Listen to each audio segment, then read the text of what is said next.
नमस्कार, मैं रविश कुमार। प्रधानमंत्री नरेंद्र मोदी चुनाव के बाद तेजस्वी को जेल भेजने वाले हैं। तेजस्वी का नाम नहीं लिया, लेकिन जिस तरह से हेलीकॉप्टर के रुकते ही जेल भेजने की बात कही, साफ है कि वे तेजस्वी की ही बात कर रहे हैं।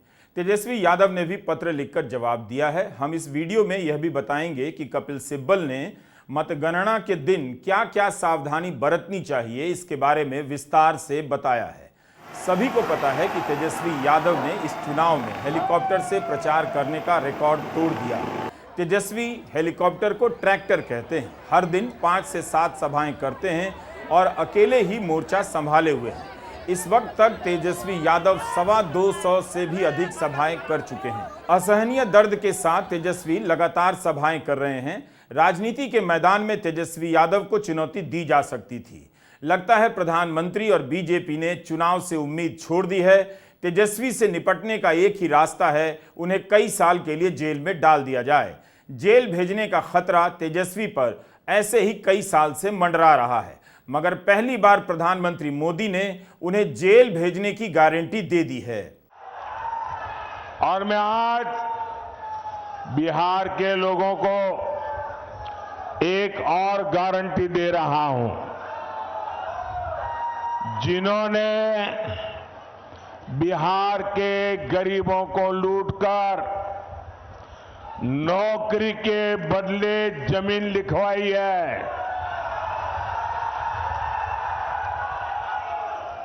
कान खोल के सुन लो,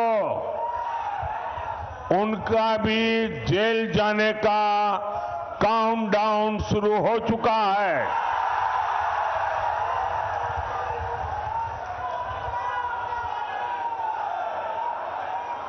ये जैसे ही ये हेलीकॉप्टर में चक्कर मारने का समय उनका पूरा होगा, जेल का रास्ता तय हो जाएगा।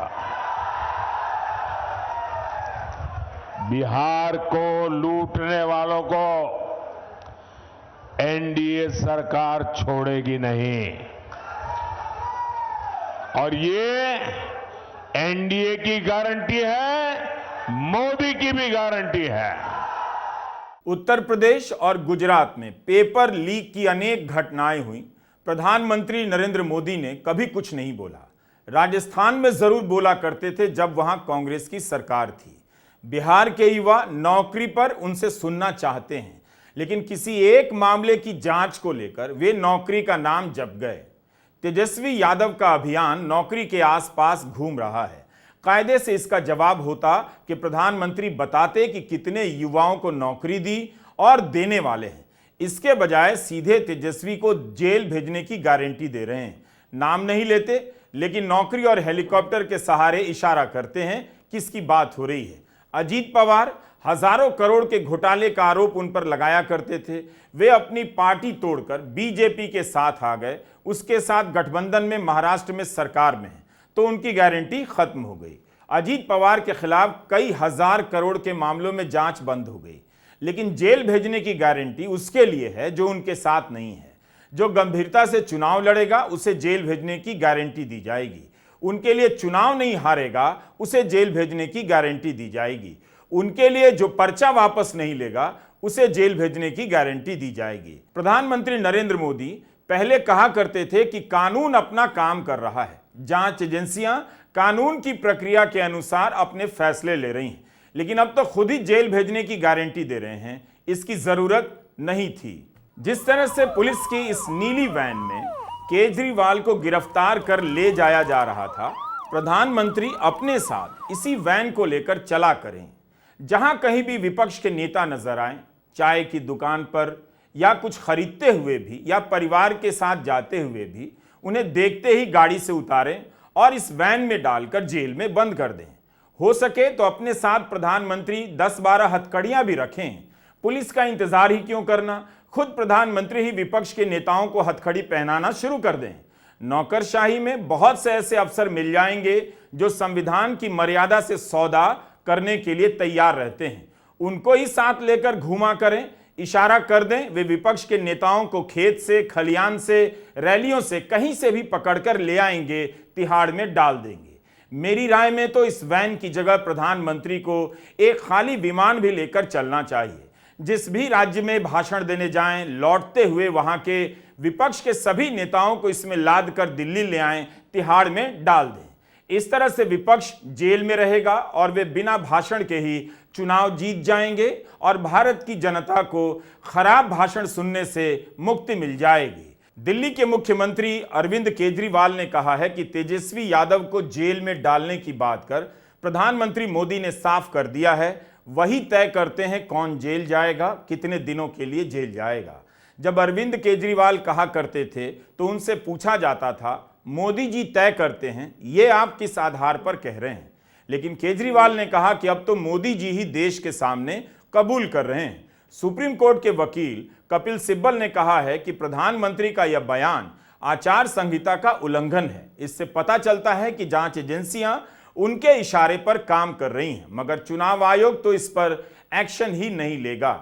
चुनावी चंदे के धंधे का इतना बड़ा पर्दाफाश हुआ। पता चला कि कुछ कॉरपोरेट घराने मिलकर बीजेपी को इलेक्टोरल बॉन्ड और इलेक्टोरल ट्रस्ट से 13,000 करोड़ से अधिक का चंदा दे चुके हैं। स्क्रोल और आर्टिकल 14 ने इन मामलों को लेकर कितनी रिपोर्ट की और विस्तार से बताया कि ईडी के छापे के बाद भी बीजेपी को उन कंपनियों ने कई 100 करोड़ का चंदा दिया है। प्रधानमंत्री मोदी ने इसकी जांच कराने की गारंटी नहीं दी, लेकिन चुनाव खत्म होने को आए हैं। वो अपने विरोधियों को जेल भेजने की गारंटी दे रहे हैं। Ravish Kumar official YouTube channel पर हमने इलेक्टोरल बॉन्ड को लेकर कई एपिसोड किए हैं, देखिएगा। इस चुनाव में गोदी मीडिया ने इस मुद्दे को गायब कर दिया। बिहार के काराकाट की सभा में प्रधानमंत्री को इस मामले में एक्शन लेना याद भी नहीं रहा। मुझे बताओ भाई, अगर कोई लूट करता है, आपके हक का छीन लेता है, तो छोटे लोगों को तो जेल में बंद करने के लिए कोई चिल्लाता नहीं है। बड़े जाने चाहिए, छोटे जाने चाहिए। आप मुझे कहेंगे वो मैं करूंगा। गुनाह किया है तो छोटा आदमी जेल जाना चाहिए कि सबसे बड़ा है वो जाना चाहिए? बड़ा हो जेल जाना चाहिए। तो मैं बड़ों को भेज रहा हूं तो अच्छा कर रहा हूं ना, सही कर रहा हूं ना। दिक्कत है कि गोदी मीडिया विपक्ष की कोई बात नहीं बताता, इस पर हंगामा नहीं करता कि बीजेपी जिसे भ्रष्टाचारी बताया करती थी उसी को पार्टी में लेकर चुनाव लड़वा रही है। विपक्ष ने इस चुनाव में बहुत मुश्किल लड़ाई लड़ी है। उसके नेताओं को जेल में डाला गया। छापे के डर से 400 से अधिक सांसद विधायकों को बीजेपी में लाया जा चुका है। यही नहीं, इस बार बीजेपी से जितने उम्मीदवार चुनावी मैदान में हैं उनमें से 100 से अधिक विपक्षी दल से आए हुए हैं। प्रधानमंत्री मोदी ही अगर तेजस्वी को जेल भेजने की गारंटी दे रहे हैं, तब फिर इस चुनाव में लेवल प्लेइंग फील्ड कहां रह जाती है? हमसे डर गए क्या? और प्रधानमंत्री जी हार रहे हैं तो इस तरह का बयान दे रहे हैं। आप बताओ, एक 34 साल के बिहारी नौजवान को डरा रहे हैं। बिहारी गुजराती से डरता नहीं है। मोदी जी, ये झारखंड और दिल्ली नहीं है, ये बिहार। एक बार हाथ लगा करके तो दिखाओ। बिहारी है, बिहारी किसी से डरता नहीं है। बिहारी, हमारे भगवान कृष्ण का जन्म ही जेल में हुआ है। डरा किसको रहे? हम लोग क्यों डरेंगे? लेकिन आप सोचो, एक 75 साल के बुजुर्ग एक 34 साल के नौजवान को धमकी दे रहे हैं कि तुम हमको चुनाव हरा रहे हो तो हम तुमको जेल भेज देंगे। वो वक्त जनता फैसला करेगी, हमारी मालिक तय करेगी। तो क्या बीजेपी ने अब हार मान ली है कि तेजस्वी यादव से लड़ने का एक ही रास्ता है कि उन्हें जेल में डाल दिया जाए? तेजस्वी यादव ने प्रधानमंत्री मोदी को पत्र लिखा है कि आप एक 34 साल के तेजस्वी को जेल भेजने की धमकी दे रहे हैं। क्या ऐसी धमकी देकर आप संविधान की धज्जियां नहीं उड़ा रहे? तेजस्वी ने लिखा है कि चुनाव आएंगे और जाएंगे, लेकिन संविधान, देश की सामाजिक संरचना और इसकी बनावट पर अब और आघात मत कीजिए। तेजस्वी ने अपने पत्र में याद दिलाया है कि 1990 में जब मंडल कमीशन लागू हुआ, तब उसके विरोध में आडवाणी जी ने रथ यात्रा निकाली, जिनके सारथी आप ही थे। यह बात बहुजन दलित समुदाय नहीं भूल सकते। आप जानते हैं कि प्रधानमंत्री मोदी मुसलमानों को आरक्षण देने का मुद्दा बना रहे हैं, लेकिन बिहार में वे कर्पूरी ठाकुर के समय का जिक्र नहीं करते, जिनके समय मुस्लिम पिछड़ी जातियों को ओबीसी की सूची में डालकर आरक्षण दिया गया। कर्नाटका के विधानसभा चुनाव में जब जनता दल सेक्युलर से समझौता नहीं हुआ तब बीजेपी मुस्लिम आरक्षण को लेकर खूब मुद्दा बनाया करती थी, लेकिन लोकसभा चुनाव में जेडीएस के साथ गठबंधन होते ही चुप हो गई। देवेगौड़ा मुस्लिम आरक्षण के विस्तार का श्रेय लेते हैं। प्रधानमंत्री एक बार भी उनका नाम नहीं लेते। कर्नाटक में मुस्लिम आरक्षण का मुद्दा नहीं बनाते, लेकिन बिहार में आकर कर्नाटका में दिए जा रहे मुस्लिम आरक्षण को मुद्दा बनाते हैं। प्रधानमंत्री मोदी चंद्रबाबू नायडू का नाम नहीं लेते, जिन्होंने कहा है कि वे आंध्र प्रदेश में मुसलमानों को मिल रहे 4% आरक्षण की रक्षा करेंगे। बीजेपी ने फिर टीडीपी के साथ गठबंधन क्यों किया? आंध्र प्रदेश में तो बीजेपी 6 सीटों पर चुनाव लड़ रही है और टीडीपी 17 सीटों पर। अगर इतनी ही समस्या थी तो अलग हो जाते। तेजस्वी यादव ने अपने पत्र में लिखा है कि मैं गुजरात में ओबीसी कैटेगरी के अंतर्गत मुस्लिम जातियों की सूची भी संलग्न कर रहा हूं। शायद आपको ज्ञान और ध्यान भी ना रहा हो कि गुजरात में मुस्लिम समुदाय की जातियों को भी आरक्षण मिलता है। आप 13 बरस से ज्यादा अरसे तक इस राज्य के मुख्यमंत्री रहे, अतः भ्रम फैलाने और नफरत परोसने की राजनीति से परहेज कीजिए। चुनाव के बहुत पहले से ही जांच एजेंसियां विपक्ष पर हमलावर हो जाती हैं। ईडी, आईटी के छापों के डर से कितने ही नेता बीजेपी में आ गए। पंजाब में भी आयकर विभाग का छापा पड़ा। मुजरा वाले बयान पर विपक्ष को भी समझ नहीं आ रहा कि क्या और कैसे कहें। आम आदमी पार्टी के नेता संजय सिंह ने कहा है कि लगता है अब इसके बाद प्रधानमंत्री मोदी गाली ही देने वाले हैं। आप सिर्फ और सिर्फ विपक्ष को गालियां देने में यकीन रखते हैं, तो मैं तो अब बीजेपी के समर्थकों को, भक्तों को कहना चाहूंगा, कान में रुई लगा के जाना, सभा में कानों में रुई लगा के जाना, क्योंकि अब सिर्फ मां बहन की गाली बाकी रह गई है। मां से मटन हो गया, मां से मछली हो गया, मां से मंगलसूत्र हो गया, मां से मदरसा हो गया, मां से मुगल हो गया, मां से मुजरा हो गया, अब मां से मां बहन की गालियां बाकी रह गई हैं।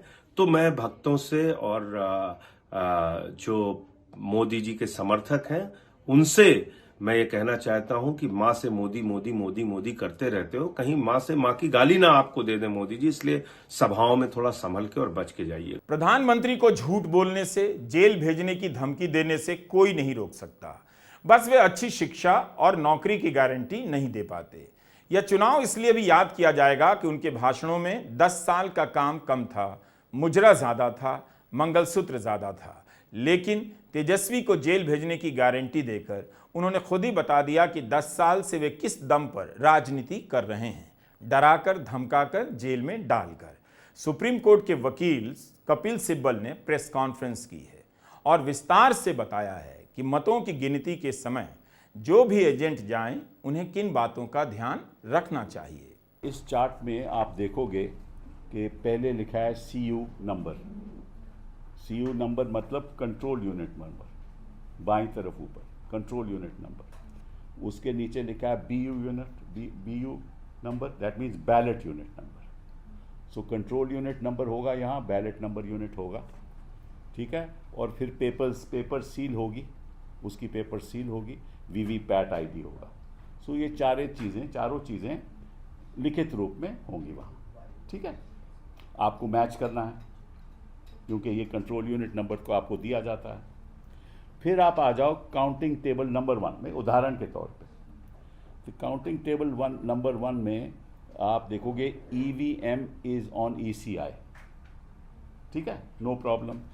तीसरा कॉलम बहुत बड़ा इंपॉर्टेंट है। तीसरे कॉलम पे लिखा है 4 जून 24, 4 जून 2024, ठीक है। और नीचे लिखा है टाइम मतलब कि ये रिजल्ट से